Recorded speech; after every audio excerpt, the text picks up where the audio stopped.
এই দেখো, এগুলো হচ্ছে খসল্লা শাক, তুলে নিয়ে এলাম আজকে একটু বানাবো। কারণ একটু বড় বড় হয়ে গেছে কিছু, আর কিছু হয়নি, মানে মাটিটাও ঠিক তৈরিই করে দেয়নি। এতে এটা শুদ্ধ একটু গোবর সার হলেই হয়ে যায়। ও জানি না কি দিয়েছে, সাদা সাদা সাদা সাদা ডালা ডালা পাথর পাথর, খুব একটা ভালো হয়নি। মাঝখানেরটা হয়েছে, সাইডেরটা হয়নি। এই জন্য ভাবলাম সব তুলে নিই, আবার ওইখানে বেশ ভালো করে উখড়ে আখড়ে একটু গোবর সার দিয়ে তারপরে আবার বীজ ফেলবো। এগুলো খুব তাড়াতাড়ি বড় হয়ে যায়, ওই জন্য এবারে দেখছি বড়ই হচ্ছে না।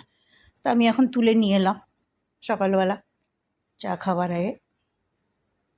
তো করব, বেছে বুছে রাখলাম।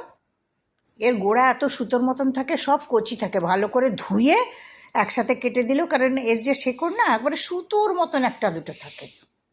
তারপর তবু ভাবলাম বসে বসে বেছে ফেলি, তো কেটে নেবো।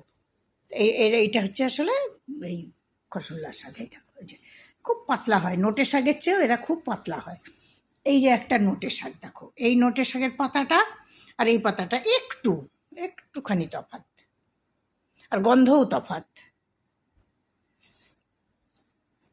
এটা খুব পাতলা, এই নোটে শাকটা হচ্ছে একটু ডবলের মতো লাগে, কিন্তু এটা খুব পাতলা আর এরকমই রং থাকে, আর খুব কচি, আর গন্ধটাই আলাদা।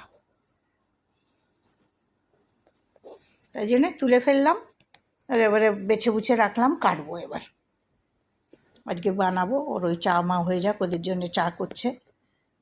তো 8টায় আসে, এসে ওই যে চা বসাচ্ছে ওদের। আমি পরে, মানে আমার তো চা অনেকক্ষণ খাওয়া হয়ে গেছে। এবারে বাছলাম, বেছে তোমাকে যে ছবি পাঠালাম, এইরকম দেখতে। খসলা বললেই হয়। আসলে খসলা শাক না স্থানীয় লোকেরাই খায়, আর ওরাই ওদের খালে তৈরি করে, বুঝলে। তো আমরা তো ওদেরই কাছে খাওয়া শিখেছি খসলা শাকটা। আমরা আগে জানতাম না খসলা শাকটা কীরকম লাগে খেতে আর কীভাবে বানায়। আর খসলা শাক আছে বলে সেটা আমরাও জানতাম না, ওদেরই কাছে শুনেছি, বলে খেয়ে দেখো। ওরা সব খালে বানায়, ওই যে গরু থাকে, তো প্রায় ওখানে বেশিরভাগ লোকেদের বাড়িতে গরু থাকে, যাদের কাছ থেকে দুধ রোজ করা হতো। তখন তো এইসব এই ফেসিনে দিয়ে আসা বা দুধের ডেরিতে দিয়ে আসা এসব তখন ছিল না। ওই গ্রামে গ্রামেই সব দুধ বিক্রি হয়ে যেত। তো তাদের সেই গোবরের একটা জায়গায় গর্ত করে সেখানে ফেলতো। এবারে সাইডে সাইডে যখন ওপরে উঠে যখন সাইডে সাইডে আসতো, খড় মড় যা থাকতো সব ফেলতো, খড় পচে খড়ছাতু হতো।